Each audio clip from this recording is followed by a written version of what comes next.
नमस्कार प्यारे दोस्तों, कैसे हो आप सभी लोग। चलिए स्टार्ट करते हैं फिर हम लोग साइंस की एक नई क्लास। क्योंकि रेलवे के कई सारे एग्ज़ाम लगे हुए हैं तो आप लोगों को चैप्टर वाइज और सारे क्वेश्चन की प्रैक्टिस करना ज़रूरी है। उम्मीद करते हैं तो सभी लोग थ्योरी पढ़ रहे होंगे, तो थ्योरी के साथ साथ प्रैक्टिस अगर नहीं करेंगे तो आप पेपर में क्वेश्चन कर नहीं पाएंगे, इसलिए प्रैक्टिस करना बहुत ज़रूरी है। तो हम पहले चैप्टर से ही चैप्टर वाइज बेसिक से क्वेश्चन कराना शुरू करेंगे।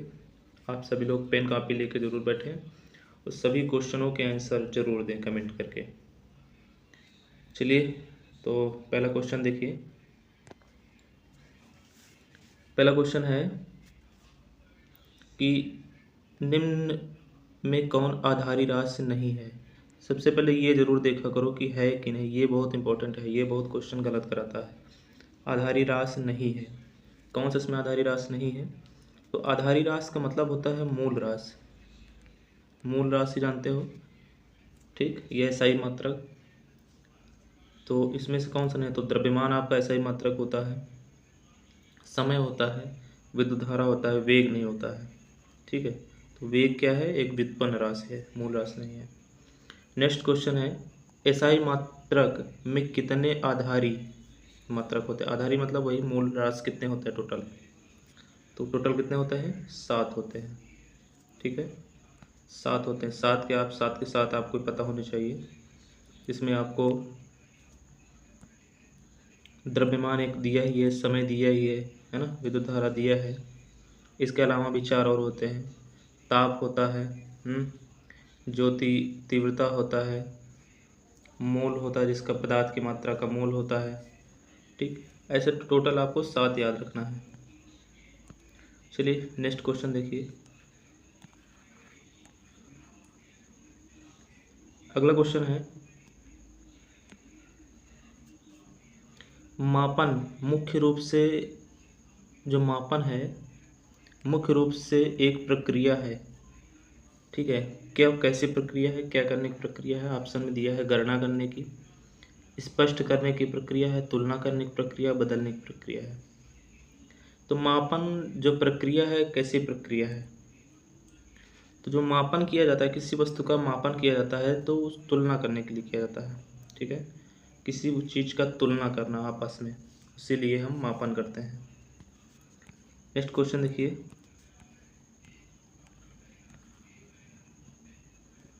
अगला क्वेश्चन है किसी राशि के परिमाण, किसी राशि के परिमाण के पूर्ण विवरण के लिए आवश्यक है। परिमाण का मतलब क्या होता है, कोई मात्रक दिया, जैसे कह दिया जाए कि 50 किलोमीटर। ठीक है, तो किलोमीटर से पता हो गया कि दूरी का मात्रक है, और ये जो 50 है ये आपका क्या होता है, परिमाण होता है। 50 इसको क्या कहते हैं, परिमाण, और 1 किलोमीटर क्या है, ये दूरी का मात्रक है। तो टोटल हम कह सकते हैं किसी राशि को मापने के लिए, तो जैसे कह दिया जाए कि 50 किलोमीटर, तो एक प्रकार की ये क्या हो जाएगी, राशि होती है। अब इसको मापने के क्या क्या जरूरी है, तो एक मात्रक जरूरी है और एक परिमाण जरूरी है। ठीक है, तो मात्रक और परिमाण दोनों जरूरी है। किसी राशि के परिमाण के पूर्ण विवरण के लिए, पूर्ण विवरण अगर चाहिए तो आपको मात्रा के साथ साथ संख्यात्मक संख्या को ही परिमाण कहते हैं। ठीक है, चलिए नेक्स्ट क्वेश्चन देखिए। अगला है क्वेश्चन है कि डाइन सेकेंड मात्रक है। डाइन सेकेंड किसका मात्रक होता है, डाइन सेकेंड, तो डाइन सेकेंड किसका मात्रक होता है। सबसे पहले डाइन तो आपका बल का मात्रक होता है, तो और साथ में सेकेंड है तो बल का मात्रक होगा नहीं। ऊर्जा का मात्रक क्या होता है, जूल होता है। ऊर्जा का मात्रक क्या होता है, जूल होता है। ठीक है, बल का मात्रक डाइन, केवल डाइन होता है। शक्ति का मात्रक क्या होता है, वाट होता है ना, ये जूल पर सेकेंड होता है। आवेग का मात्रक हो जाएगा आपका डाइन सेकेंड। ठीक है, डाइन सेकेंड आवेग का मात्रक हो जाएगा। नेक्स्ट क्वेश्चन है पृष्ठ तनाव का मात्रक क्या है। पृष्ठ तनाव, पृष्ठ तनाव क्या होता है, बल बटे क्षेत्रफल होता है। पृष्ठ तनाव का फार्मूला क्या होता है, बल बटे में क्षेत्रफल, F/A।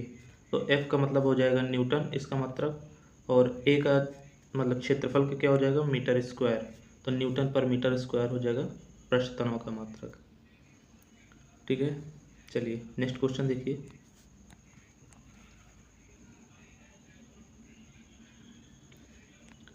अगला क्वेश्चन है, सीजीएस पद्धति में एक पिंड का घनत्व दिया है। पिंड का घनत्व 8 ग्राम पर क्यूबिक सेंटीमीटर, तो इसका मात्रक घनत्व एसआई पद्धति में बताना है। तो ये जो दिया है ये मात्रक सीजीएस पद्धति में, आपको एसआई मात्रक बताना है। मतलब है ग्राम को किलोग्राम में बदलना है और क्यूबिक सेंटीमीटर को मीटर क्यूब में बदलना है। तो इसमें होगा क्या, 8 तो 8 ही रहेगा, ग्राम और ये देखो जैसे हमको दिया है 8 इंटू जो ग्राम है, ग्राम को हमको किलोग्राम में बदलना है तो क्या करेंगे 1000 से भाग कर देंगे, और क्यूबिक सेंटीमीटर नीचे है तो अगर इसको हमको बदलना है तो 100 से गुणा करते हैं तो 1 मीटर में बदलता है, लेकिन क्यूबिक सेंटीमीटर है तो क्यूब हो जाएगा। तो इसका मतलब 8 इंटू 10 की घात कितना हो जाएगा, ऊपर 6 हो जाएगा और नीचे हो जाएगा 10 की घात 3। 10 की घात 3 नीचे है और ऊपर 6 है तो कितना बचेगा, 8 गुणा 10 की घात 3। ठीक है, चलिए इसके बाद अगला क्वेश्चन है, एक सेकेंड, अगला है, निकल गया, ये क्वेश्चन है, 1 न्यूटन बराबर होता है, 1 न्यूटन, तो 1 न्यूटन बराबर क्या होता है, 10 की घात 5 डाइन होता है। ठीक है, 1 न्यूटन बराबर 10 की घात 5 डाइन होता है। नेक्स्ट क्वेश्चन है, जूल का एसआई मात्रक क्या होता है, या ऊर्जा का एसआई मात्रक क्या होता है, जूल दिया है। इसमें कहा गया ऊर्जा का एसआई मात्रक जूल है, यह समतुल्य है। ऊर्जा का एसआई मात्रक, कार्य का एसआई मात्रक जूल होता है, लेकिन यहाँ पे अर्ग में बताना है। ठीक है, अर्ग में क्या हो जाएगा, तो 1 जूल बराबर होता है 10 की घात 7 अर्ग। 1 जूल बराबर क्या होता है, 1 जूल बराबर होता है 10 की घात 7 अर्ग, इसको याद रखेंगे। चलिए नेक्स्ट क्वेश्चन देखिए। अगला क्वेश्चन है, बल का एसआई मात्रक न्यूटन है, यह समतुल्य है। ठीक है, बल का एसआई मात्रक बता दिया गया है कि बल का एसआई मात्रक क्या होता है, न्यूटन है, लेकिन हमको डाइन में बताना है।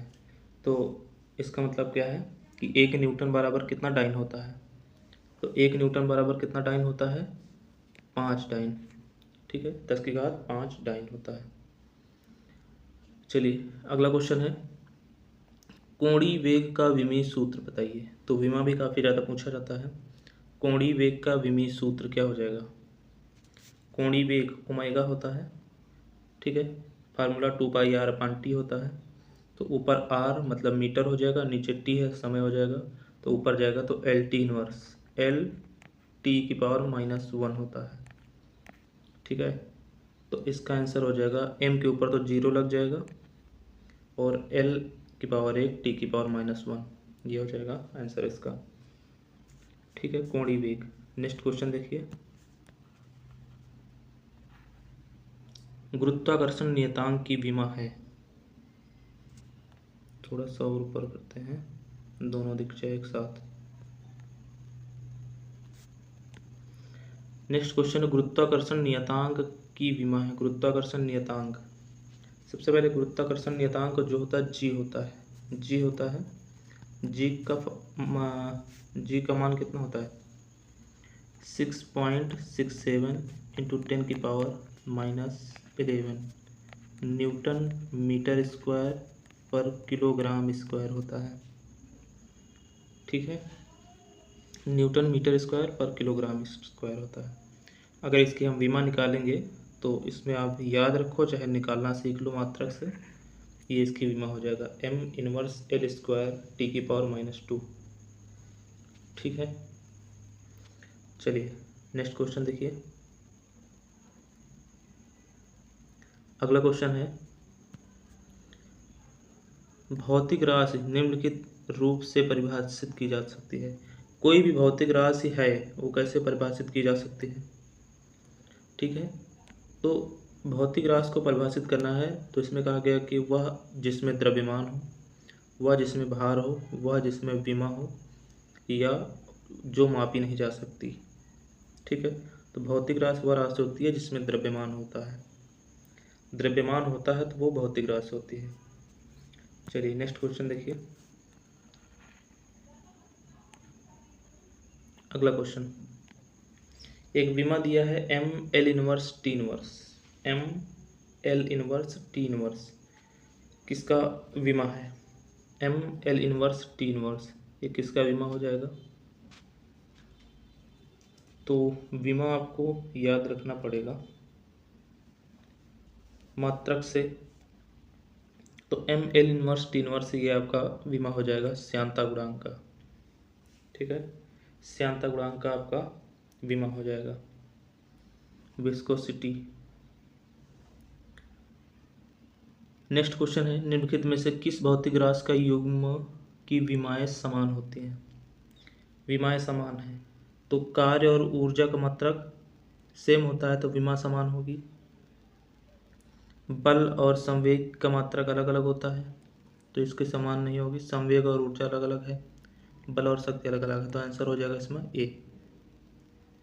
कार्य और ऊर्जा का मात्रक क्या होता है? जूल होता है, तो मात्रक जिसका समान उसकी विमा भी समान। नेक्स्ट क्वेश्चन देखिए।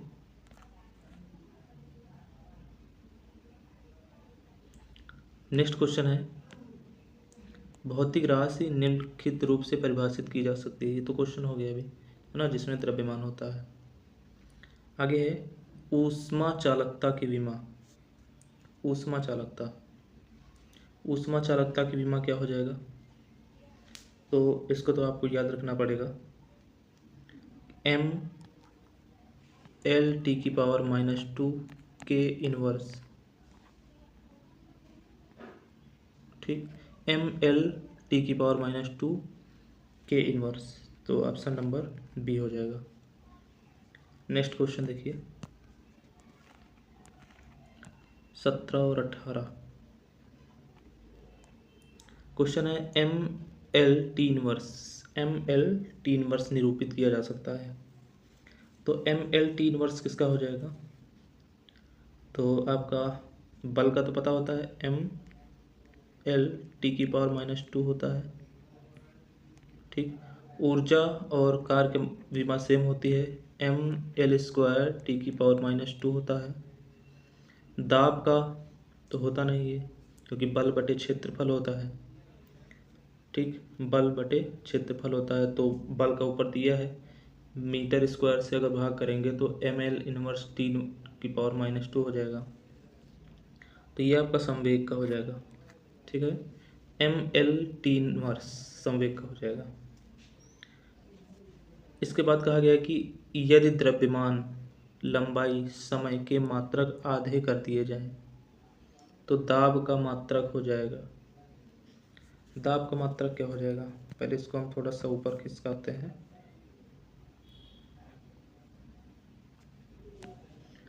देखिए, द्रव्यमान, लंबाई, समय को मात्रक को आधा कर दे तो दाब बराबर बल बटे क्षेत्रफल होता है।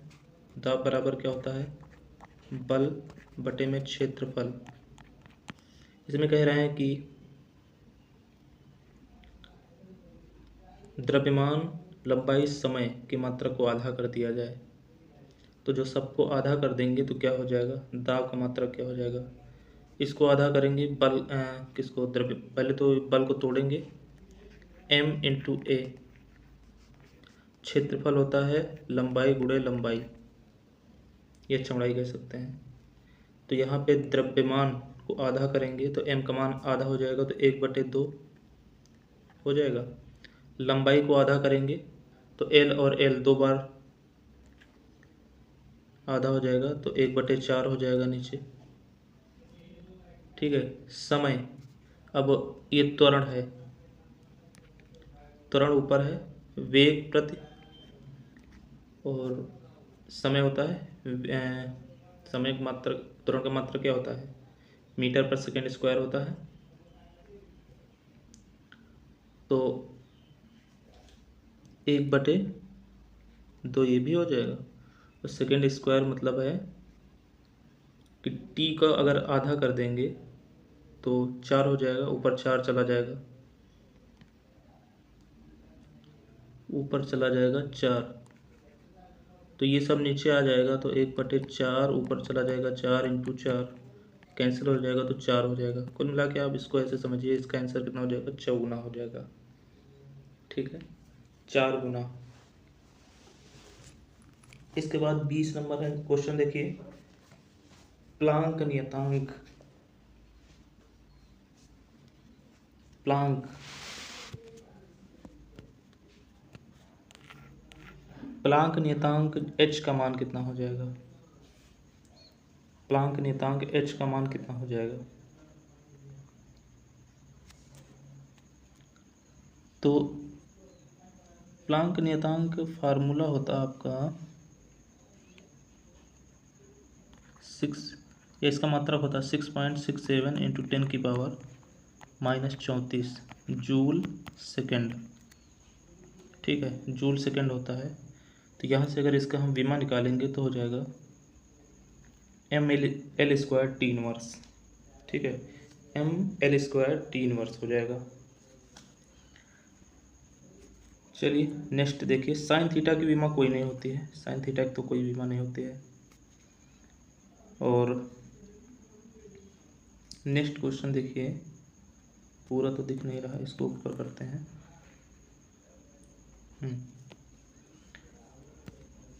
इसमें कहा गया कौन मूल मात्रक है? मूल मात्रक इसमें कौन कौन से हैं? तो जैसे लंबाई हो गया, बल तो मूल मात्रक है नहीं, तो गलत हो जाएगा। लंबाई, द्रव्यमान, समय। ठीक है, इसमें आयतन तो है नहीं, तो ये भी गलत हो जाएगा। वेग इसमें नहीं है, ना दाब है, तो ये भी गलत हो जाएगा। तो इसका आंसर क्या हो जाएगा? मूल मात्रक। इसमें वो 7 मूल मात्रकों में 3, लंबाई, द्रव्यमान और समय। नेक्स्ट क्वेश्चन है, निम्नलिखित में से किस जोड़े की विमा समान है? तो विमा जिसकी समान होगा, जिसका मात्रक समान हो जाएगा। कार्य और शक्ति का मात्रक समान होता नहीं, बल और शक्ति का मात्रक समान होता नहीं, कार्य ऊर्जा का मात्रक समान होता है, संवेग ऊर्जा का होता नहीं। तो कार्य और ऊर्जा का यहाँ पे विमा समान हो जाएगी। जिसका मात्रक समान, उसकी विमा भी समान हो जाएगी। चलिए नेक्स्ट क्वेश्चन देखिए। नेक्स्ट क्वेश्चन है 24 नंबर, 25 किलोग्राम मीटर पर सेकेंड इनवर्स। ये मीटर पर सेकेंड, 25 किलोग्राम मीटर पर सेकेंड। निम्नलिखित में यह निम्नलिखित को व्यक्त कर सकता है। ये 25 किलोग्राम मीटर पर सेकेंड किसको व्यक्त करता है? तो सबसे पहले ये मात्रक किसका है? किलोग्राम मीटर पर सेकेंड। अभी इसकी विमा हमने बताया था, ml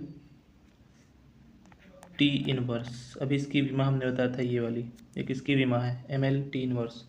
तो ये आपका हो जाएगा संवेग का, है ना, इस संवेग की विमा है।